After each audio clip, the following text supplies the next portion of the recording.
Greetings, everyone. Good morning, good afternoon, or good evening. Pete Pardo here from Sea of Tranquility. Welcome to another episode of Friday Morning at the Funhouse with Mr. Martin Popoff. Good morning, my friend. Good morning to us. Yes. Like I said, could be any time for anybody else, depending on when you're watching us. Kind of cloudy, chilly here in New York. I think it's supposed to be high of 15 tomorrow, and then the snow's coming in for a day and a half. How about you? I even prepared for our weather report. I thought, I'm going to do this calculation on Celsius versus Fahrenheit. So today we've got -4 Celsius here in Toronto, which is 25 Fahrenheit. But tomorrow's the cold one. Tomorrow goes down to -19 Celsius, which is -2 Fahrenheit. So it gets really cold tomorrow. But yeah, just big blue sky, really cold. Yeah, we had was it yesterday? No, the date was it, maybe it was yesterday. No, 2 days ago. It was like 45 here. Meanwhile, the previous days barely broke 25. So it's kind of popping all over the place. I think today it's going to be in the mid 30s.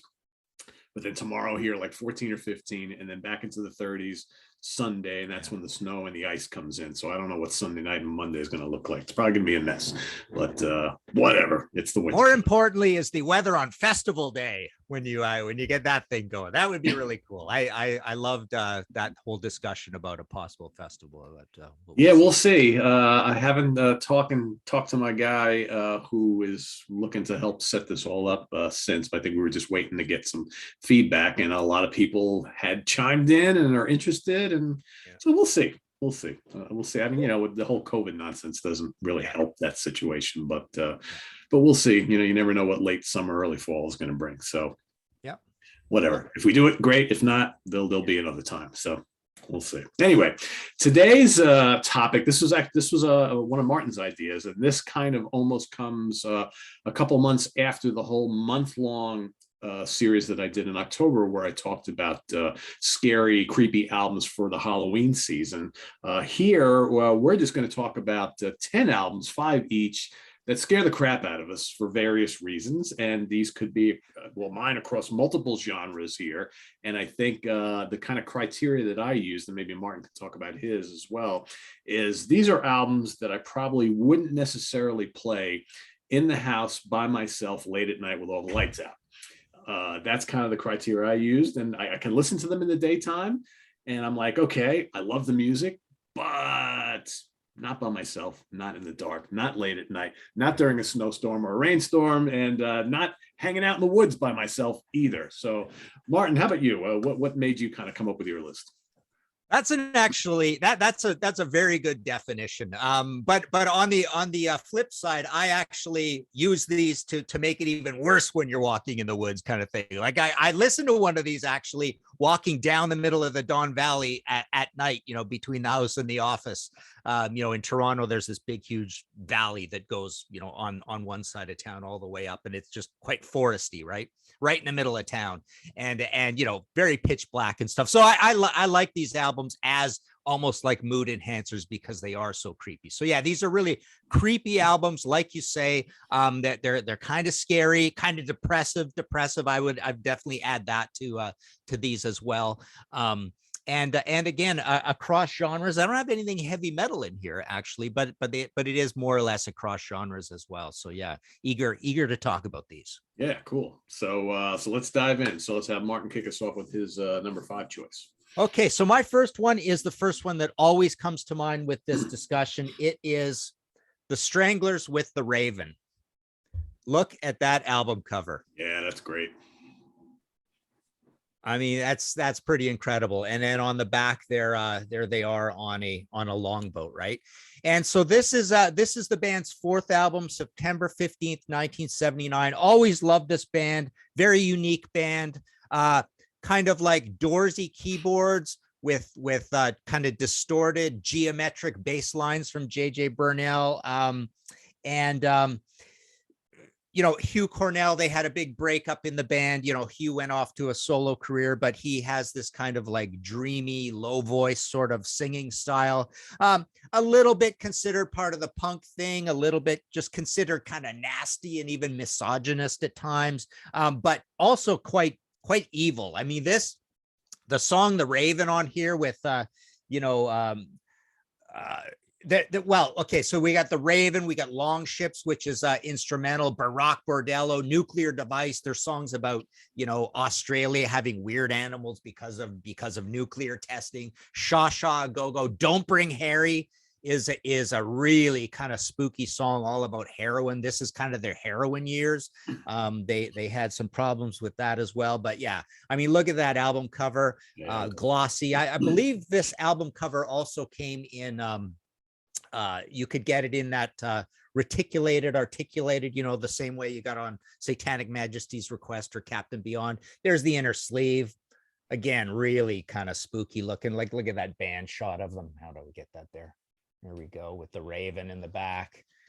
And, the album they followed it up with was The Gospel According to the Men in Black. I mean, look at that. And this is all because they love the whole UFO thing and all that as well. And the gatefold to this is a picture of the Last Supper. Oh, nice. Yeah. With a Men in Black guy there. You see the the Dan Aykroyd looking dude, right?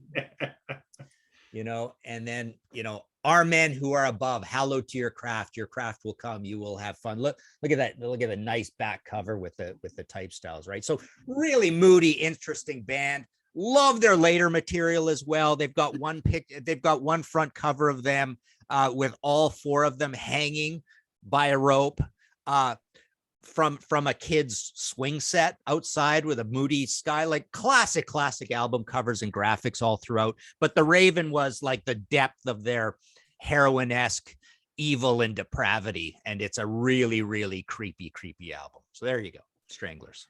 I love that album cover. I like the back cover too. They're on the Viking ship. I mean, that's how cool is that? Yeah. Good stuff. And I'm a big fan of the original Raven film. Huge fan of that film. So that's right in my wheelhouse. Good stuff.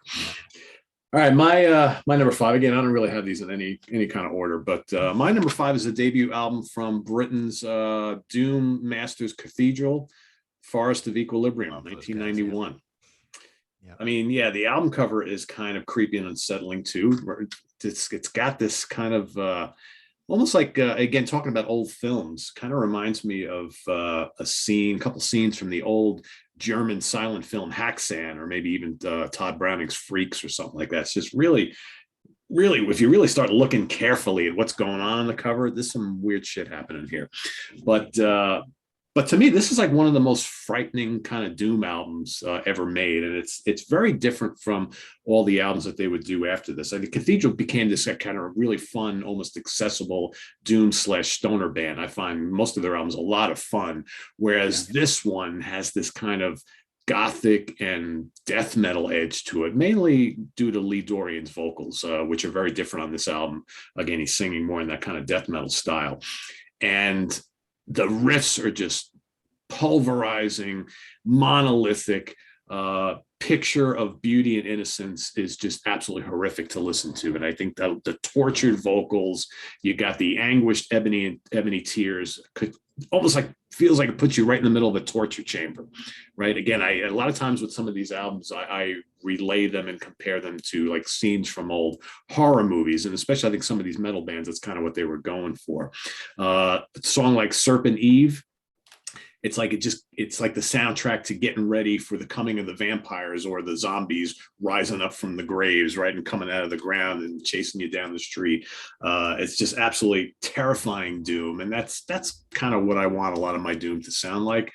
And then you got A Funeral Request, which is like the ultimate like doomy death metal dirge. It's creepy, it's haunting, this whole album just really just devastates you, and it's unsettling at the same time. And like I said, it's really unlike everything else in their catalog, although the last album they ever did before they kind of retired tried to go back to a similar type of sound, but all the stuff in the middle very different. But this one is, and I don't play this one nearly as often as some of the other ones. I really like it a lot, but I really have to be in the mood for this. And when I do play it, the little hairs on the back of your neck start to like waver and stand up and what have you. But Forest of Equilibrium from Cathedral is my first choice.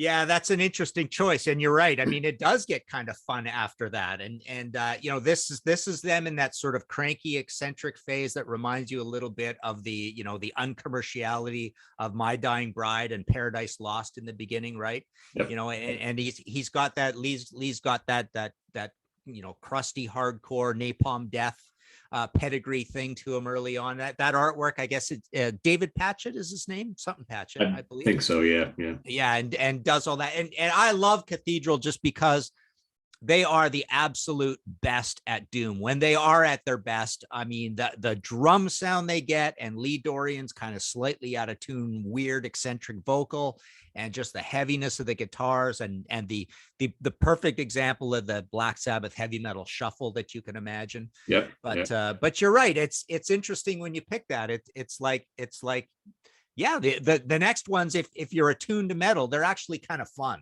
They're kind of fun and stoner rock and, you know, kitschy and all that kind of thing. But yeah, great choice. Yeah, cool. All right. My next one for something completely different, I don't think you can get much more different than Cathedral, is 1970 Trader Horn. So this is Judy Dybel from Fairport Convention and Jackie McCauley, who's from them. By the way, I wrote down, I wanted to mention on the Stranglers, I was trying to remember the quote. There's a part in the song, the Raven, where he goes, "When I was a Viking, my friend, he was the Raven." So it's like you got reincarnation, you got Vikings, you got a Raven sitting on the shoulder of the Viking. Unbelievable mystique to that record. Anyways, back to Trader Horn. So I had to buy and own one of these, even though this isn't the UK original. This is the US original, and it's on Janus Records, who are actually the label. You know, Sad Wings of Destiny was on Janus up here in Canada. Anyways, I can't remember how it worked in the States, but anyway, so this record, 1970, it's called Morning Way. It's what you call a weird folk record, right? WYRD, that whole genre. And what I like about it is it's quite Bert Jantz, David Grissom sort of British folk tradition, Fairport Convention, but it is unsettling in a couple of ways. Number one, it's got some really strange, macabre, psychedelic lyrics to it that they just, you know, plainly sing like nobody's business. Judy, unfortunately, we lost her to lung cancer. I think it was 2015 or 2020, I believe. I think she was around 70. Actually, I've got it here. Yeah, July 12th, 2020, age 71, lung cancer. Jackie is still alive. He's 75. But you can actually go on YouTube and see them do a reunion and do a couple songs on this and get interviewed. And it's just a beautiful little old theater scene. They actually do a really good job because they put together a whole band for it, and they sing some of these songs. But she's got this sort of haunting, almost sort of dreamy, detached voice, and I love the whole dichotomy between male vocals and female vocals. They go together, and so they drift in and out of each other on this record. But a lot of it is just sort of like melancholy folk and not too particularly scary. But the lyrics are scary, and the final thing, the tour de force on this, in between all the songs, there's this haunting kind of 1920s dance hall piano music that reminds me instantly, and I've always thought of it this way. It reminds me of the bar scene in The Shining. I knew you were going to say that. Yep. Yeah, it's exactly like that, because the song would end, and then all of a sudden this weird music comes in a whole different key, and then the next song starts. So yeah, Trader Horn, Morning Way, definitely a creepy, unsettling album. There's a CD version of it.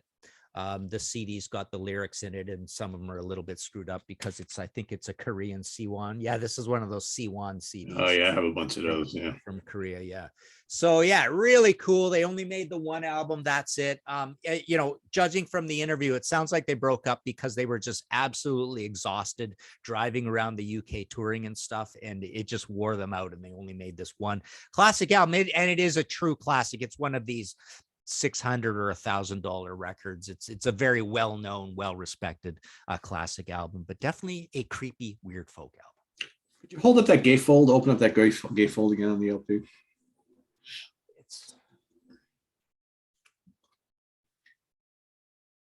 You know what I was instantly reminded of when I, in a weird way? I mean, that's fantastic, by the way. Reminds me of some of the artwork. I don't know if you've ever read the V for Vendetta cartoon. I mean, comic book.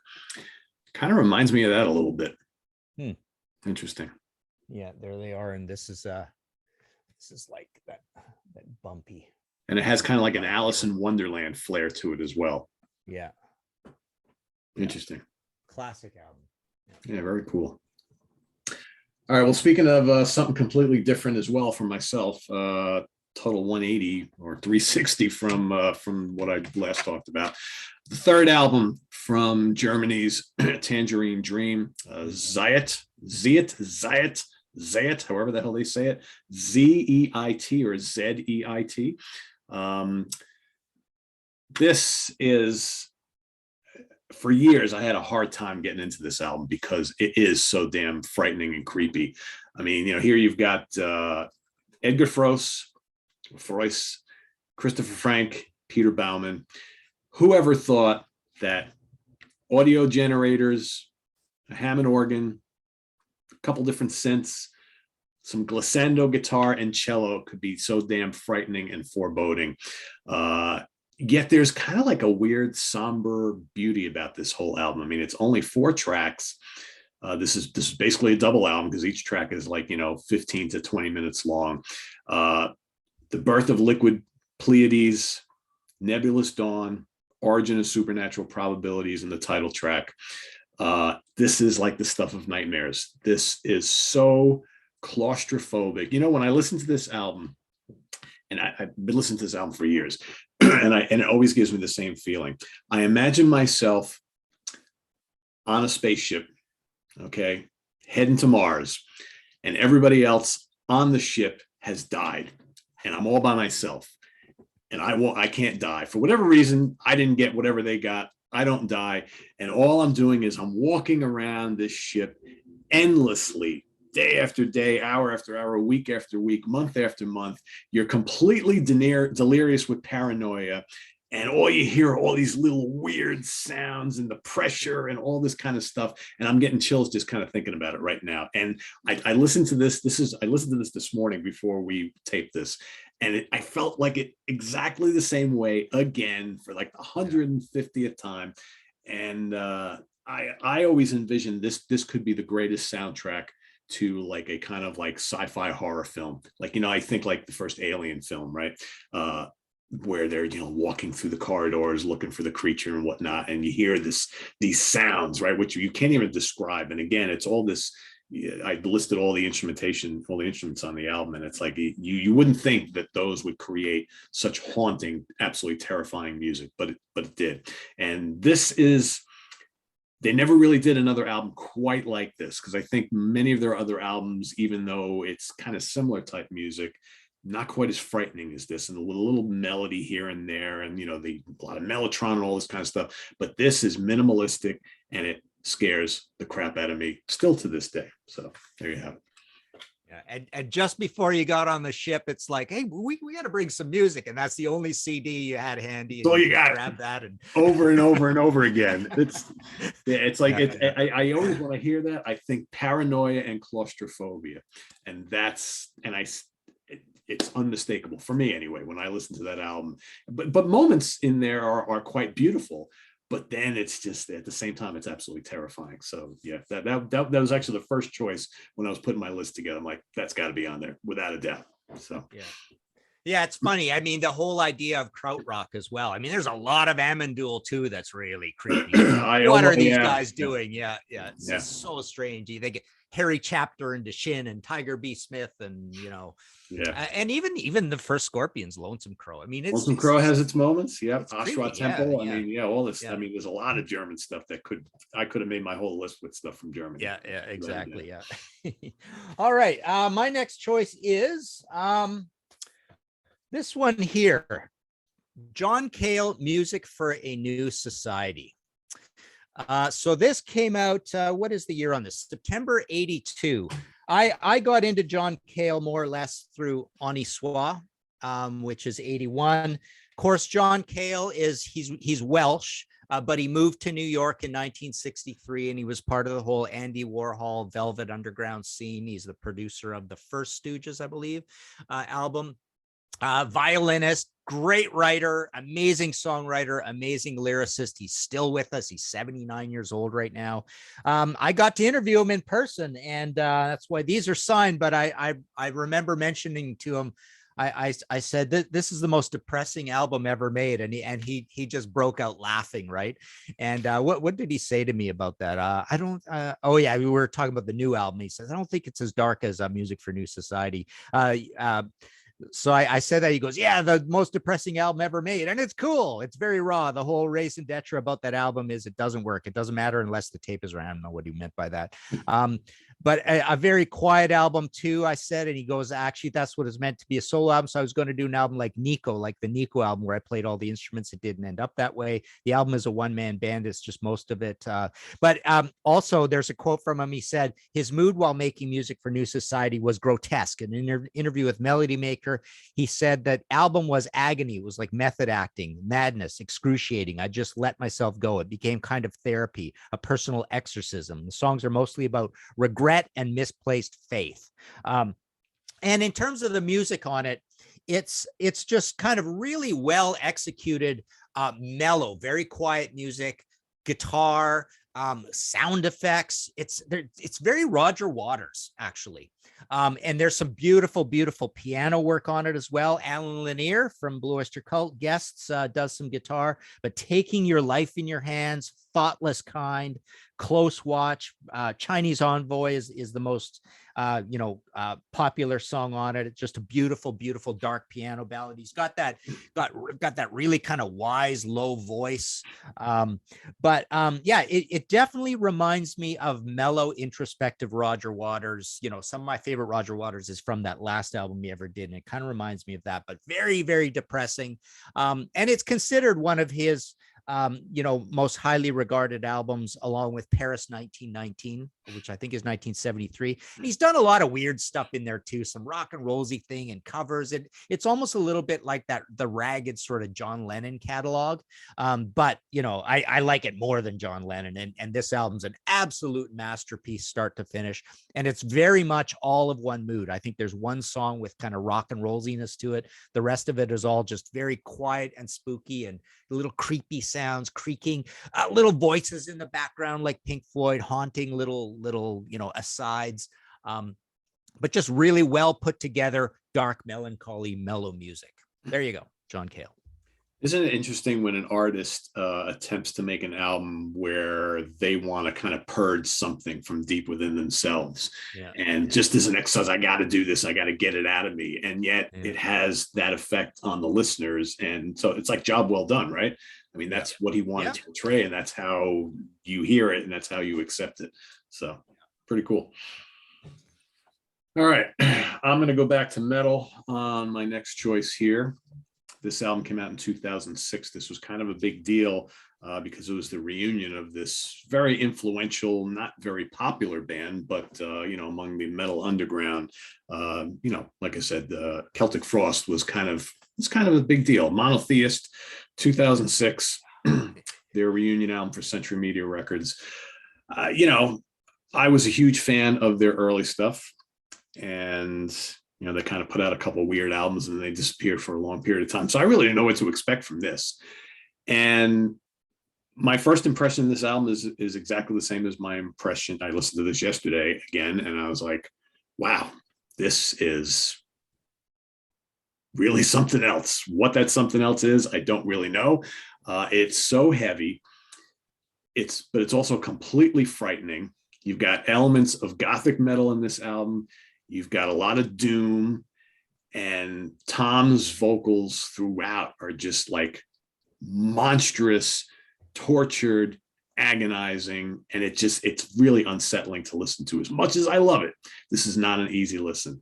I mean, you got, songs like Progeny, which kicks complete ass, but you're already hearing the different vocal style. You got this song called Ground, where he's basically like, he sounds like he's being tortured. He's like, oh God, why have you forsaken me? And it's just completely haunting.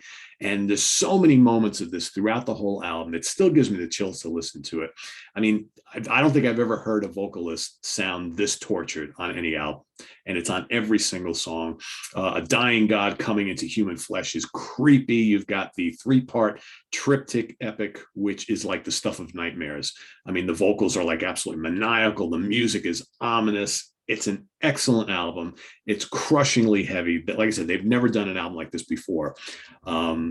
So terrifying, so enjoyable at the same time, but yeah, definitely. And there's all these weird sound effects going throughout the album. Again, like literally, it sounds like, like the torture rack is being, wound up and all this. It's just, man, it's just very eerie, unlike anything they've ever done. But I love it. But I won't listen to it late at night with all the lights out and no one else in the house. Tom is such an artist. I mean, he's just a true artist. You know what he has in common with another artist named Pete Townsend is he's a real explainer, right?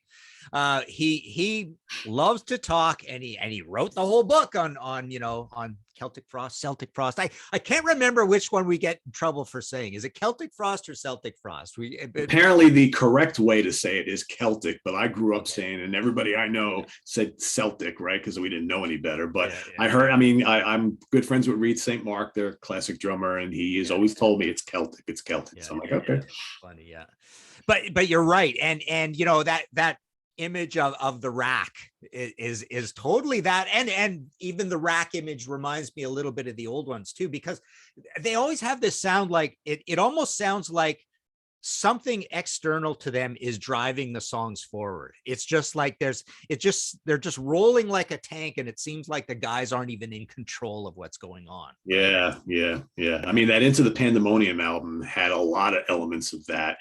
And, even the album before, I would say that, the Morbid Tales is more kind of straightforward pummeling, but I think they started with the second album where they really started to experiment with some weird things in the horns and all that kind of stuff. But this album is just, it's brutal, brutal and terrifying. Great choice, yeah. All right. My next one is another one that is absolutely comes to mind every time I think of creepy albums. Public Image Limited, The Flowers of Romance. There's the back cover. So this came out April 10th, 1981. I got it as a new release. It blew my mind. So I would have only been 18 at the time. This is John Lyden, of course, post Sex Pistols, and Keith Levine. They pretty much do it all together. Really hypnotic drums, sing-songy, almost like serial killer vocals. Well, here I'm gonna give you a quote here that really kind of lays out what the deal here is. Let's see. Critic Mike Nichols praises Flowers of Romance as a work of worthwhile experimentalism from the forefront to the anti-rockist avant-garde. Steve Taylor of Smash commented that the album implores listeners to abandon all expectations of hearing something that even resembles the last PIL record, concluding, enjoyable is hardly the right word, more like provocative. Someone else says, let's see.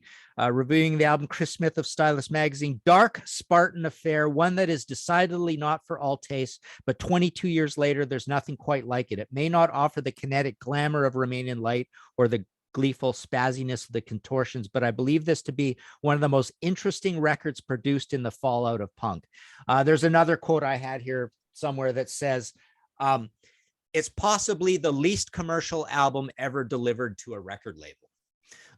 It is really creepy, and it's also got a little bit of sort of like Moroccan Turkish whirling dervish, Zeppelin-esque to put a not emotionally strong enough word on it, because it is so haunting and creepy and strange, and it's barely music. But I remember hearing this. I'm not even that huge of a PIL fan. I am sort of more in theory because they are so unlistenable. Later on, it's even more listenable. I even got to interview John Lyden once because of PIL. But the early stuff, I wasn't a big fan. It's only this one because it is just so freaky and strange that that I got included. I mean, it literally was, at least in my youth, in the 80s or 70s or whatever, it was the scariest, creepiest album that I owned. But yeah, check it out. I remember after talking about Joy Division, you went and listened to Joy Division, and I apologize to you in things saying sorry for making you listen to this, because it's definitely the same sort of thing and even worse. It's a you had to be there. It's so spare and barely music. I mean, Joy Division sounds like Phil Collins' solo career compared to this.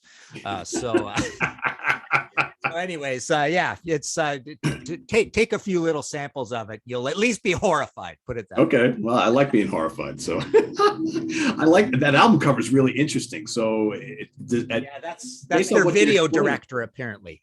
No text on it at all. This is an autograph, but yeah, that's it. No text at all. Back is like that. Yeah. Yeah. Pretty cool.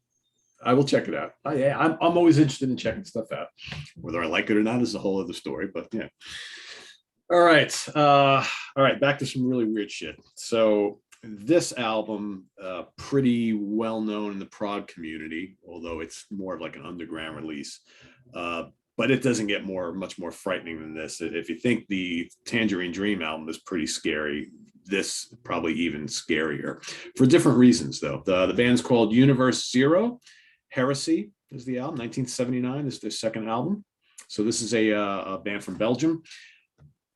You call them a prog band, avant-garde band, kind of chamber rock. I mean, it's kind of like all those things mixed up into one. Basically, you got violin and viola, oboe and bassoon, drums, percussion, bass, a little bit of vocals, guitar, piano, organ, and harmonium. That's basically what you have on the album. And I dare anybody to find creepier music under the prog genre than this. Huge swells of menace, little bits of vocals. Much of their music is instrumental, but they use vocals very, very sparingly for added creepy effects.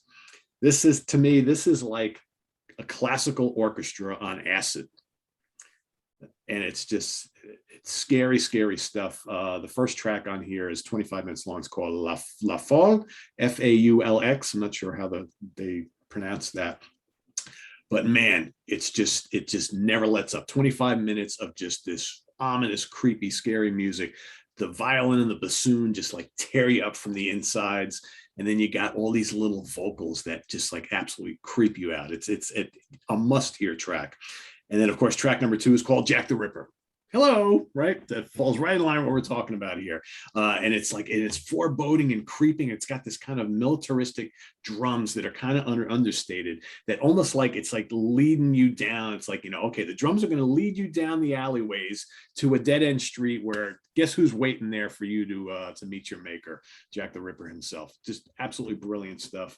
And then, you've got Vole Suarez and Temp Valu, whatever the hell that means. I don't know. More unsettling stuff.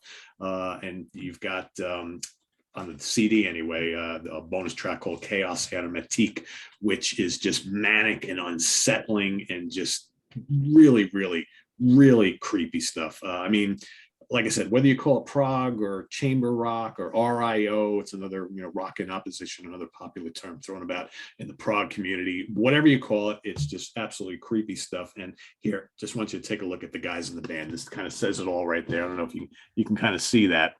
Do they look like the bunch of guys that you want to go hang out at the pub with and have a beer? Probably not. They look like they're some pretty seriously evil dudes. But yeah, Universe Zero, great band. They've got a lot of good albums, but this might be my favorite. But it's definitely music that will scare the crap out of you. Wow, cool. Yeah, I got to check that out. And you're right. Classical instrumentation can often sound very creepy. Yeah. I mentioned John Kale with viola. The Trader horn has some woodwinds on it. I think it's oboe. There's a song with oboe on that. It's my favorite oboe part of all time. It's really, really cool. And krautrock is like that as well, right? Yeah. You're like this is not normal. You're not supposed to be using these instruments like this, right? It's like it's settling, right? Yeah. Okay, my last one, another really cool, interesting choice here is The Ghost, When You're Dead 1 Second. Okay. Now, this came out, as an indie of about 500 records, 500 copies in Birmingham. They're from Birmingham in 1970. Okay. On Gemini, there's what the band looks like. Shirley Kent, female vocals. Again, this thing I have with dual male female vocals, sometimes it just always creeps me out. I've got a number of examples like this. Grutna, Grateful Dead with Donna, the These Trails album, which I could do a whole hour on, but it wasn't quite creepy enough for this episode. But I think I did a History in 5 Songs episode on all of these dual male female weird folk bands. But this is also like that. So the band is called The Ghost, and the album is oddly called When You're Dead -1 Second. What that means, I don't know. And I could have asked Shirley Kent had she talked to me, but I had to do an email interview with her because she wouldn't get on the phone, because I had to do some liner notes for a CD reissue of this album. And for the life of me, I never got one, and I can't find the version online. I was looking for it and say, I'd like to see my liner notes on this. I don't remember what happened. But anyways, I interviewed her by email and she answered some questions, but she wouldn't talk on the phone. But so the music on here, it's quite dated for 1970. It sounds like a 1969 album squarely. It's kind of psychedelic. It's got a tiny bit of Deep Purple Mark I to it. But the reason I mention that is it's got some wailing, cool, early Ritchie Blackmore-esque guitar on it with some really like cool bends and going off on cool places. That's really neat about it. The organ on it is really creepy. Like it's really creepy old garage rock, Farfisa sounds, Hammond sounds. But the other thing about it is it's got, like, When You're Dead, it's got some really crazy kind of krautrock singing vocals on it, some unsettling lyrics. And, it's got some kind of like really depressive stuff. Like there's a really dark folk song on here called Hearts and Flowers. And it goes, hearts and flowers. What's this I say? Blah, blah, blah. Hearts and flowers died today. And it sounds like that. It's like floating down the river, a bit Lady of Shalott to it. But it's got a truly satanic song on it called Night of the Warlock, like witches and demons played to this really happy music. It's really, really weird. And this is another one of those, I think an original of this is like over $1,000. Wow. So it's one of those kind of albums. It's been reissued. It's been bootlegged. This copy here is a very faithful. I had to own one as well, but this actually is a bootleg. It's not the real one. The only difference is in the real one, I looked it up on Discogs. It's kind of got this flap glued weirdness to the cover, but it was an indie, and it's from, like I say, it's from Birmingham. It's on Gemini Records. That was the original label for it. And it literally, you know what it reminds me of? It reminds me of the movie Race with the Devil. Even though it's from a Race with the Devil, I think is 1977 or something like that, right? This is 1970, but it just reminds me of the period creepiness of that with all those devil worshippers trying to break into the camper van, the Winnebago and all that kind of thing, right? Loved it. But yeah, it's really scary and a little satanic and really deathly. The names of the songs are like My Castle Has Fallen, Too Late to Cry, Time Is My Enemy, In Heaven. Yeah, In Heaven is completely, it sounds like horror music. It sounds like, most of this sounds like 1960s horror music. But it's kind of heavy. It's kind of almost moving into heavy metal. And the songs sound like, if they were recorded a little less dated and a little less psyched, they would sound like a little more like Deep Purple songs of inching into 1970s, say. But yeah, check this out. You'll be quite entertained. The Ghost, When You're Dead, 1 Second.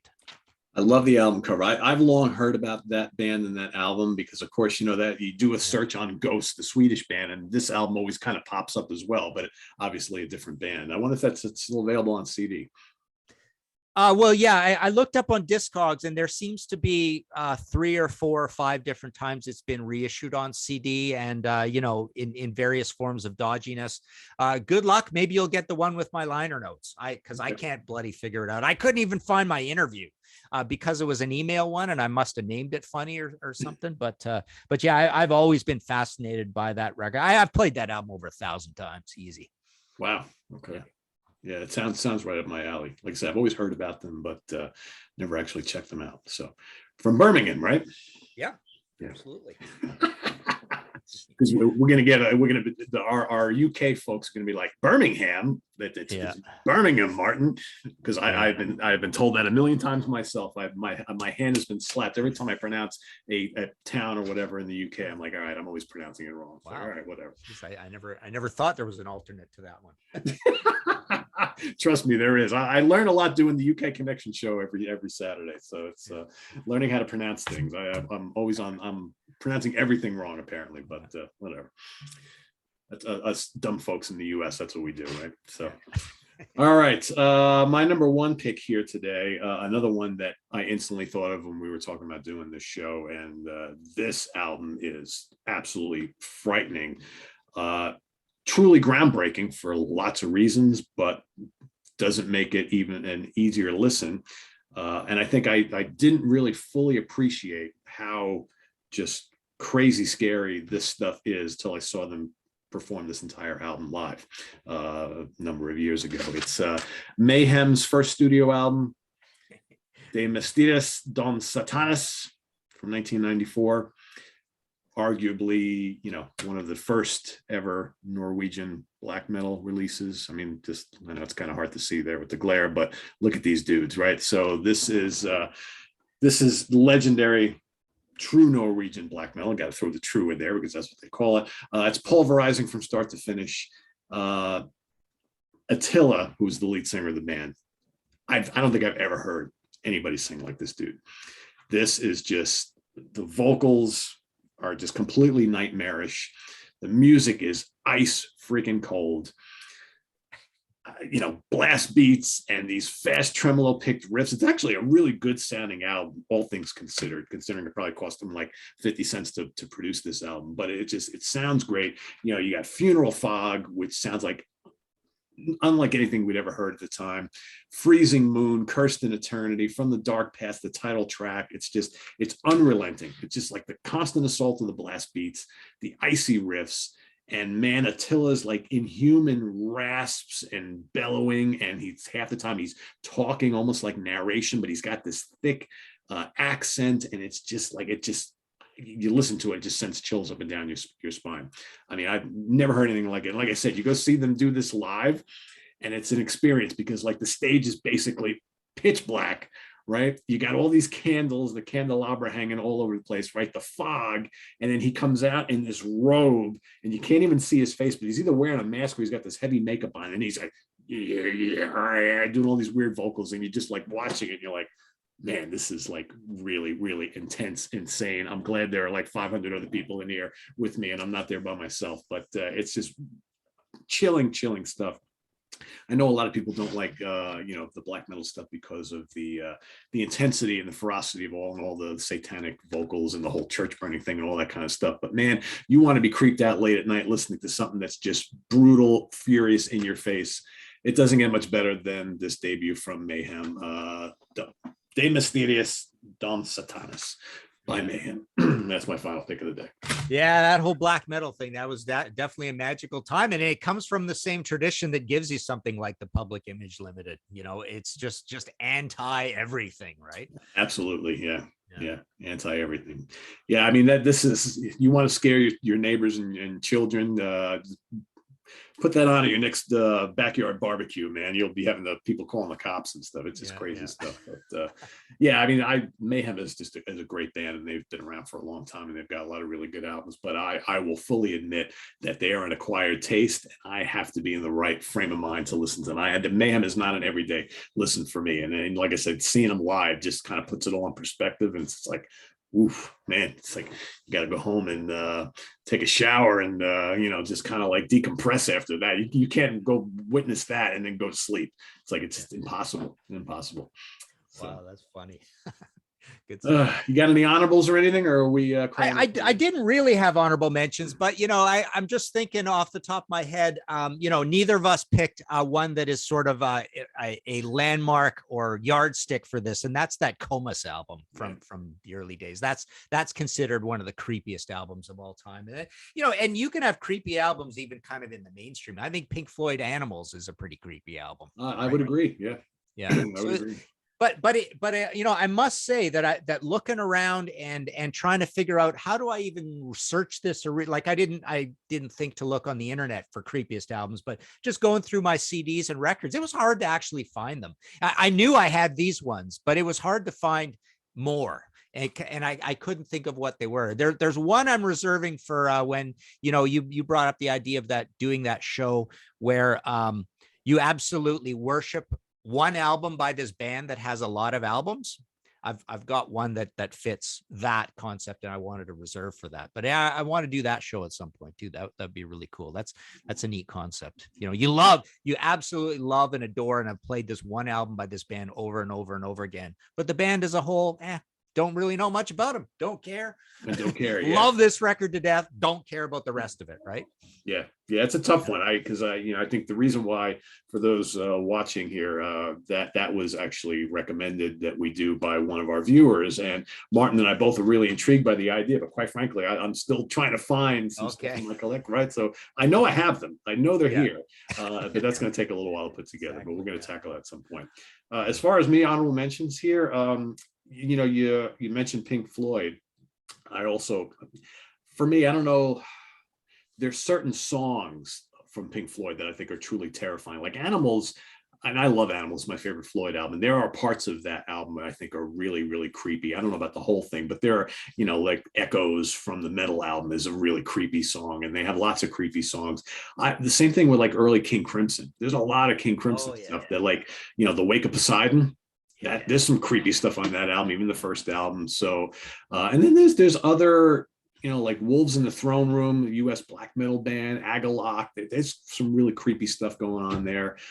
There's an Italian kind of one and done prog supergroup called Morte Macabre, which really creepy album. And it basically is like an homage to all the old Italian horror films of the 70s and 80s. And it's lots of Mellotron and keyboards, and it's really unsettling. So, there's some stuff here and there.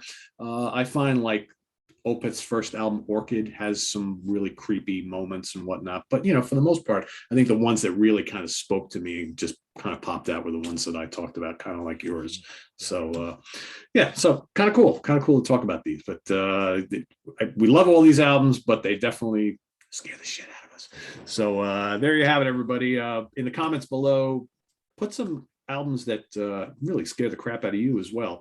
It'll be interesting to kind of go and see what everybody comes up with. Martin, updates on your end, books and things and podcasts? Let's see. So we had a Contrarians go up. That was a worst album edition where myself and Tim Derling looked at Yes Union. And let's see, for History in 5 Songs, my podcast, the last 2 have been about drums. One was about epic drum intros and one was about drum hooks. And I might do one about drum flourishes. So short little bits that start off songs. I might do that. And other than that, just all the books I've got are still sitting there ready to go. I've got a pretty good stock on most things right now at martinpopoff.com. Cool. Yeah. Yes Union. Interesting album. Yeah. Hasn't aged well, I don't think. Probably wasn't even that good back then as well. But well, we did a little bit of because what I always do for those is check the internet and check the rankings of what people consider the worst Yes albums, and Heaven and Earth is always in there really low. It's low all the time. So Union and that one come up a lot, and one of your least favorites as well, Open Your Eyes, comes up pretty low as well. So those are all ranked low for a reason. I don't think it's just me. Yeah. Ugh. And it's funny, as time has moved on and fans get younger and younger and generations die off and all that stuff, people don't talk about Topographic Oceans very much anymore. I know. Yeah. You notice that? Yeah. I don't know. You know, the union has significance for me because I think it was kind of when I first started to go see the band pretty regularly. I mean, I saw them 4 times on that tour because that was a spectacle, right? You had most of the guys from the band, you know, other than, you know, Patrick Moraz and Peter Banks weren't part of it, but basically everybody else was a part of that. And to see them in the round, all on stage together, it was an event. It was amazing. And I think at the time, myself, and I think a lot of other people gave the album itself kind of a pass.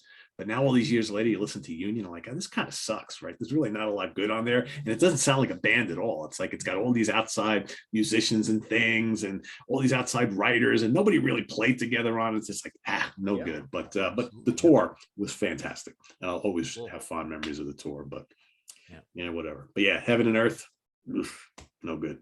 Absolutely no good. Anyway, there you have it, everybody. Visit us on the web at www.seatranquility.org. We're on Facebook, we're on Twitter, of course, we're on YouTube all the damn time. See you next week for more shenanigans from Martin and myself. Till then, for Martin Popoff, I am Pete Pardo. Have a good weekend, everybody. See you tomorrow with the UK Connection and Sunday with album homework assignment. Eric Porter going up against Sean Tonar. So we'll see you all then. Take care. Bye-bye.